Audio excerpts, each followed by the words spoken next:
ગણતંત્ર પર્વની પૂર્વ સંધ્યાએ રાષ્ટ્રપતિ દ્રૌપદી મુર્મુએ દેશને સંબોધન કર્યું અને દેશના લોકોને આ પર્વની શુભેચ્છાઓ પણ પાઠવી। આ પ્રસંગે રાષ્ટ્રપતિ દ્રૌપદી મુર્મુએ કહ્યું હતું કે ન્યાય, સ્વતંત્રતા, સમાનતા અને બંધુત્વ એ ફક્ત સૈદ્ધાંતિક અવધારણા નથી કે જેનો પરિચય આપણને આધુનિક યુગમાં થયો હોય। આ જીવન મૂલ્યો હંમેશાથી આપણી સભ્યતા અને સંસ્કૃતિના અંગ રહ્યા છે। તેમણે કહ્યું કે બંધારણ ભારતીયોના સ્વરૂપમાં આપણી સામૂહિક ઓળખને આધાર આપે છે। બંધારણ આપણને એક પરિવાર તરીકે એક તાંતણે બાંધે છે। તેમણે કહ્યું કે સરકારે કલ્યાણના અર્થને નવેસરથી પરિભાષિત કર્યો છે અને માળખાકીય જરૂરિયાતોને અધિકારનો વિષય બનાવ્યો છે। આજનું ભારત આર્થિક શક્તિના સ્વરૂપમાં સમગ્ર વિશ્વમાં નવી ઓળખ બનાવી રહ્યું છે।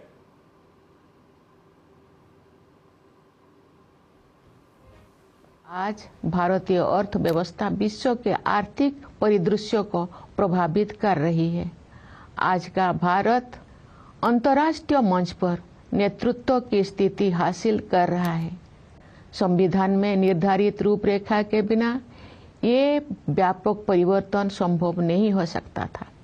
हाल के वर्षों में आर्थिक विकास की दर लगातार ऊंची रही है, जिससे हमारी युवाओं के लिए रोजगार के अवसर पैदा हुई है।